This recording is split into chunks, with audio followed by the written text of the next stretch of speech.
Hello everybody and welcome back to another video. I'm SocietySucks and today I'm checking out the first 2 voyages around the world by Mapmen. Hold on a second. Since when is this channel called Mapmen? It was called Jay and Mark before. I've just noticed that. Guess they changed it. But yeah, anyway, that aside, let's actually watch the video. 2 voyages. One was an absolute disaster, And the other was an absolute disaster. welcome to Map. We're the men. And here's the map. Well, they were the first 2, so makes sense that they were disasters. 500 years ago, everyone knew the world was round, but nobody knew if there was a way to sail around its roundness. And that's because the best maps looked like this. The striking vagueness They of the weren't very Americas, good. including whether there was even a way past them, meant no European had ever sailed west beyond them. But a line on a map meant that all that was about to change. The 16th century seas were ruled by 2 neighbours and naval nemeses, Spain and Portugal. Keen not to get in each other's way, the 2 sides came together in 1494 to sign the Treaty of Tordesillas, which And- divided the entire world in half between them. They Spain just claimed decided to everything do the that. west of this line, and Portugal claimed everything This is one of the dumbest agreements ever, in my opinion. I mean, you're just gonna divide the world in half? Like, what? to the east. While the treaty had divided the world equally by area, it had not done so by value. In those days, nothing got people quite as excited as a handful of cloves. They were lucrative and they were delicious, and the spicy half of the world belonged to Portugal. There was no way around the Portuguese monopoly, until, that is, someone unexpected turned up with a proposal. Ferdinand Magellan was a Portuguese naval explorer who knew the Spice Islands like the back of his glove. His life's ambition was to find out if he naval explorer who knew the Pronounced either Magellan or Magellan in English. Both are wrong. I mean, I'm Polish. In Polish, we just call him Magellan. So I'm just gonna call him Magellan because that's the way I know how to say it. I mean, it says here that both are wrong, so who really cares, you know? Spice Islands like the back of his glove. His life's ambition was to find out if he could get there by squeezing around America and coming out the other side of the map, reaching the Spice Islands from the back. Of You course, the can, but Portuguese it's just already not had a worth perfectly it. sane route to the Spices, so the King of Portugal had no interest in funding such a risky trip. But Magellan was so determined to make his dream come true that he switched allegiances and went to the King of Spain instead. Magellan told King Charles that the spice-rich Moluccas Islands, currently owned by Portugal, might actually be in Spain's western half of the world, and Magellan could go and check for How him. would you even the know? King was delighted. And so, in 1519, Magellan began the first trip westwards around the Americas, the most famous, most significant, and most disastrous voyage ever undertaken. Oh no, it wasn't. The most famous, disastrous voyage around the Americas ever undertaken was undertaken by an Englishman. Oh, here we go. In the 1570s, the globe was still dominated by Spain and Portugal, and ambitious Queen Elizabeth of England wanted a piece of the paella. So she called up a sailor named Francis Drake and asked him to sail I west don't to steal as much think- Spanish gold as he could get his hands on and bring it home to England. I don't think I've ever heard of this Making guy. Drake nothing more than a common pirate. Now that's not fair. If the Queen asked him to do the stealing, I've heard of that makes him a Magellan, privateer, obviously. I think a everyone has, but this guy? state-sanctioned pirate. Nope. Either way, Magellan's voyage was easily the most honourably disastrous. That's not what I learned in my history lessons at my English school. Drake suffered more by far, making him the bigger hero. Alright then, let's compare the 2 voyages. Whoever had a Yeah, you're not a hero by what you achieve. You're a hero based on how much you suffer. worse time wins this Pate trophy. You're on. It's time to play Magellan versus Drake. Who had it worse? Magellan and Drake both started with 5 ships, A full crew, an enslaved translator, and good morale. and once their captain stepped aboard, Hola, hombres. Hello everyone. They were off. Vamos, God is with us and the wind is behind us. And almost immediately, Drake ran into trouble. Skies look gloomy. His fleet hit a massive storm just off England, and they had to head Immediately? straight back to Plymouth, spending a month carrying out repairs. A nightmare start for Drake. but 58 years earlier, Magellan was facing a nightmare of his own. As soon as he got to the Canary Islands for their first refuel, he received a letter from his father-in-law. Wait a minute. Nightmare start for Drake. But 58 years earlier, Magellan was facing a Magellan was 58 years earlier? So, okay, so he was long dead by the time the Drake guy tried to do the same thing. nightmare of his own.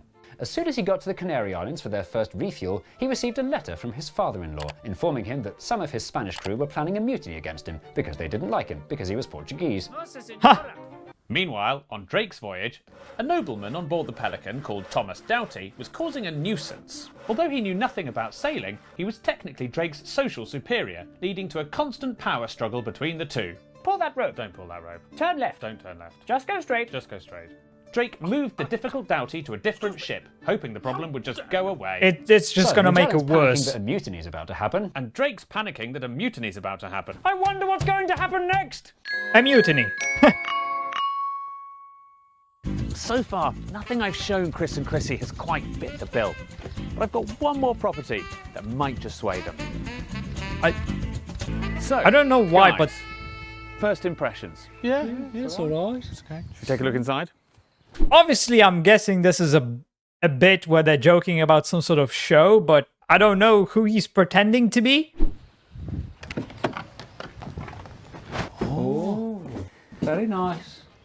Yeah. Oh, it's lovely. It's nice, yeah, isn't it? very nice. Now, I did have to slightly broaden Very the search area to spacious. find this place. So I should tell you, it's actually just over the border in Wales. Wales? So we'd be abroad. Well, we don't speak any Welsh, Chrissy. We'd have to open a Welsh bank account, Chris. And we wouldn't be able to get the same internet as at home. All right, guys, let me stop you there, because you can get the same internet as you do at home with Surfshark, the sponsor of this video. So we can still access BBC iPlayer even though we're in Wales? Yes, Surfshark works in Wales as well Still as... access BBC iPlayer fuck was even though that? we're in Wales? Yes, Surfshark works in Wales as well. There was like a jump ahead thing in the bottom right corner. I've seen that thing before. I think it's some new feature, but I don't get how it works. Like what, you just jump ahead and skip a portion of the video? That seems like a dumb feature because it just reduces watch time, which hurts both the YouTuber who's making the video and YouTube itself. I don't understand why they would make a feature like that. Well as hundreds of other completely foreign countries. Click the link in the description. I'm guessing it's just a way for people to skip ads like this. MAPMEN to get an extra 4 months for free. Which With again, that's Surfshark, there's a nothing stopping you stupid buying this feature. Beautiful property. As long as I can watch bargain hunts, I'll live anywhere. Congratulations, you're moving to Wales. We're moving to Wales! Go on, move to Wales, you dick. What are we on about? Magellan versus Drake. Oh, yeah. I mean, they do have a Magellan's team had flag now with a crossed the dragon Atlantic on it. and reached Brazil just in time for Christmas. Feliz Navidad. Now began the critical part of the journey, trying to find out if there was a way to get around this continent and out the other side. First time they thought they'd found Well, a way, it just keep turned out to going be a south. river. And so did the next one. And so did the next one. And the next one. And the one after that too. Magellan ordered his crew to park up at Port St. Julian to wait until winter passed. Furious, cold, and bored, the crew now finally decided to do that mutiny they'd been thinking about for ages. 3 ships rebelled against Magellan Sorry, Captain. and sent him a letter demanding he stand down as captain. So Magellan sent a letter back saying, "Dear captain of the rebellious ship, thank you for raising your concern. My messenger is now going to stab you." The terrified crew suddenly became re-loyal again. He rounded up the that's ringleaders and had one of them That's one way to establish loyalty. Just kill the people who are not loyal. Eventually, everyone who isn't loyal will either die or fall in line. beheaded, leaving his remains dangling in a gibbet to warn anyone else of being naughty. That's what you get, huh? 58 years later, Drake had also crossed the Atlantic and, like Magellan, also headed south towards the bottom of South America. And things were going badly again. One of the ships had to be scuttled because it was rotting. Just get rid of it. And the annoying Thomas Doughty was getting even more annoying. Let's go back. We're not going back. I want more wine. You've had enough wine. I'm in charge. You're not in charge. So, when Drake stopped off in, of all places, Port St. Julian and saw Magellan's old Kick him gibbet out? still standing strong, he was wow. inspired to take action. Oh! Chop off his head. I'm in charge. Ow, ow, ow, ow, ow, ow. But doing this was a risky move. Doughty was the personal secretary of the trip's chief sponsor, MP Christopher Hatton. Oh. So, hoping flattery might guard against vengeance, Drake changed the name of his ship from the Pelican to the Golden Hind, in honour of the deer on Hatton's coat of arms. Golden When their Hind. winters thawed, Oh. both teams continued south and I've heard of that ship before. I mean, I'm guessing this is where it comes from. But yeah, I mean, you could always lie about what happened. You could say he died of illness and you for some reason decided to just chop off his head because why not, you know? South America seemed to go on forever. Magellan lost a ship by mistake when it was wrecked on a rock. And Drake Oh. lost the ship on purpose when he had to take it apart to scavenge its parts for the rest of the fleet. Again? Until finally they reached the dozens of islands scattered round the southern tip of Chile, where the solid continent gives way to a broken up archipelago, a maze of islands. To increase Yeah, his good chances luck of getting finding a way through through, that. Magellan split up his fleet. They spent weeks sailing around countless dead ends, getting so lost that one of them took the chance to turn around and go home without Magellan even noticing. Nice boring. Finally, on the 28th That's of why November he shouldn't have 1520, split up. They found their way through a channel that took. Boring. Finally, on the 28th of November 1520, they found their way through a channel that took them through the islands, Which to this day is called the Straits of Magellan. Finesies, namesies. Magellan had done something no European had ever done before, sailed around the Americas and into a new ocean. And the water no European Is called It's crazy how all of that could have been avoided had they just gone a bit further south and then around. But I mean, hey, GPS wasn't a thing back then. They had no way of knowing that that was the easiest solution. the Straits of Magellan. This was the age of exploration, Magellan had after done all. something no European had ever done before, sailed around the Americas and into a new ocean. And the waters were so calm, he called it the Mar Pacifico, the peaceful sea. That's why it's called the That's Pacific. why it's called the Pacific. Drake, meanwhile, did not split up his fleet and passed through the straits in 2 weeks. Well, it's pretty easy if it's decades Yeah. later and you've captured a Portuguese navigator who had access to Magellan's maps. But the Oh. ocean that greeted him was anything Wow. but peaceful. Drake hit another storm, which was even bigger than the first one, blowing him further and further south until he became the first European to unintentionally discover the torrid Southern Ocean and another route past the Americas, which was later named Drake's Passage. I jolly well think so. The Marigold sank, and the Elizabeth was forced to return to Oh. land and carry out repairs, after which it limped back home to England. Failure is honourable. Drake and the crew of the Golden Hind were now on their own, and there's no doubt that Drake's trip was going worse than Magellan's. So far, but the captain's fortunes were about to swap. Magellan mistakenly believed the world to be 27% smaller than it really was, which is why he only named it the Mar Pacifico and not the Oceano Pacifico. He Oh. thought it was peaceful and small. Yep. Magellan was an idiot. And so, assuming they wouldn't be there for long, Magellan liberally dished out rations, Oh, which was a well, huge that's mistake. bad. The three ships had, in fact, inadvertently undertaken the longest uninterrupted boat trip ever, during which time they ran out of food and water and 19 sailors died. But Oh. 3 months later, they reached Guam. Finally. From there, it was just a short 4-week hop to the Philippines. Not They much had longer now until he finally achieved dies. what they set out to do, reached Asia by going left. Magellan's weary crew, the ones who were still alive, Was were it now worth just it? desperate to go home. No. The original plan was to turn around and go home the way they came, but having No. crossed what they now knew was the absolutely massive Pacific Ocean, they did not fancy it a second time. And so, Magellan's voyage would have to make history once again by becoming the very first to complete the world's first circumnavigation, going back the same way they came. They're not going back the same way they came. They're going on. They're going No, round. as in they're going back, like they're facing the same Yeah. way. Well, As in facing- the same way that they left, they're going So back. you're just saying they're going. They As keep in, going forward. as in they keep going. Yes, but they're facing the same way. Yeah, but you and wouldn't they get say back. going back the same Yeah, way. what- they What came. I mean, what? they're It's they're a coming back. completely unhelpful way of phrasing it. Fine. Yeah, If Magellan's they're not going scurvy-ridden back navigator ever stand a chance of the way making it they home to came. tell the tale, they badly Or needed help off. from whoever lived on the Fuck- island. fuck it. If ever stand a chance of making it home to tell the tale, they badly needed help from whoever lived on the island. It was now time for the enslaved translator Enrique to come in handy. Mayong pagabot malalakaw. Ako ang Welcome, traveler. I am the king of Cebu. Your weapons impress me. You help me in a battle, and we'll give you some food in return. Unluckily, the battle didn't go to plan, and after surviving months of constant peril at sea, Magellan was killed on land by a poisoned arrow. Captain Magellan, you are about to die.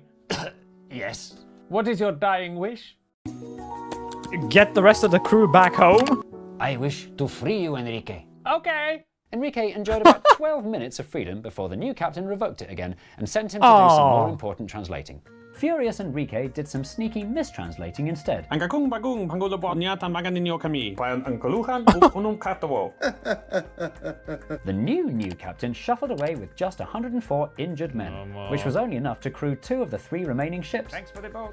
How's that for disastrous? Quite. And how's Drake doing? Better. For the first time Oh. on their journeys, Drake took a different route to He's going Magellan, much heading further north. up the coast of South America, where he ran into dozens of Spanish transport ships carrying gold back to Spain. He went into full state-sanctioned pirate mode, easily overcoming ship after ship with the help of his Well, fine they are English just merchant cannon. ships, I'm Cannons. guessing. Overruled, both are correct. Mission firmly accomplished, it was time for Drake to sail home. The only question was How? Yeah, All which of his way? options were terrible. 1, return the same way he'd come and face the Spanish warships who were now looking for him. 2, head across the Pacific, following Magellan again. Or 3, find a completely untested route over the top of America. Drake went for 3 and sailed north, becoming the first Brit to visit California. Well, that was expensive. But as he reached the chilly coast of Canada, he literally got cold feet and went for option 2 instead.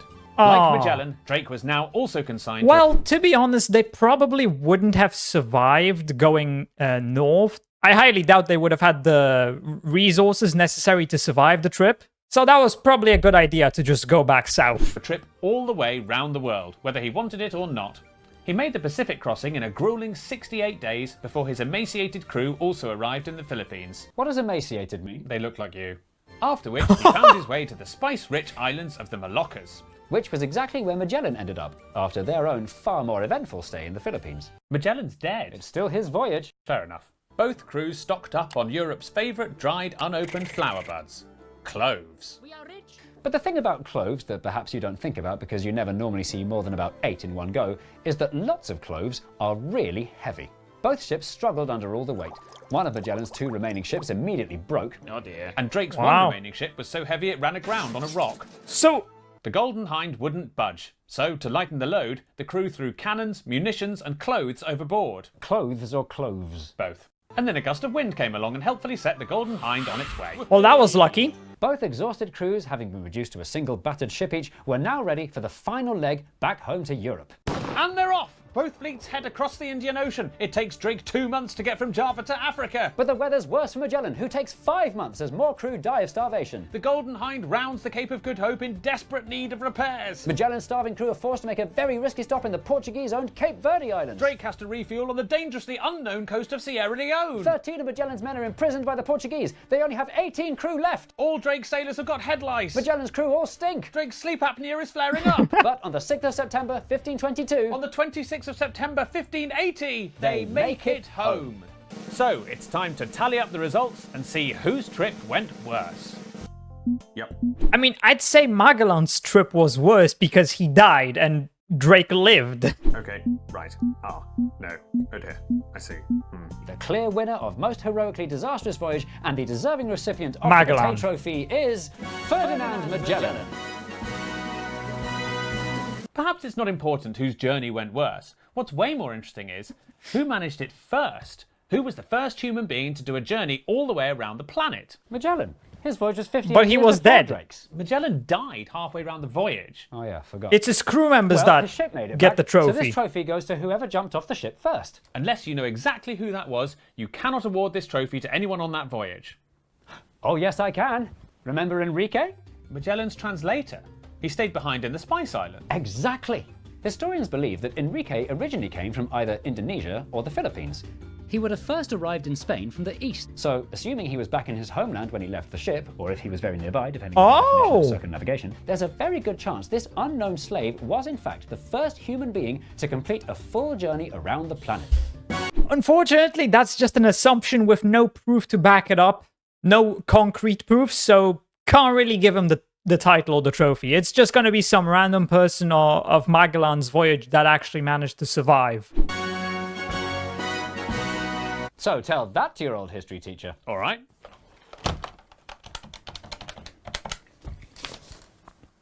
Hello, Probably can I speak dead. to Mr. Swan, please? Yeah. Okay. Sure, yeah. Okay, thanks.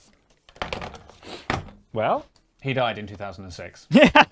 According to the comments, Juan Sebastian Elcano was the one who took over the expedition after Magellan died, or at least he was the captain once they got back to Spain.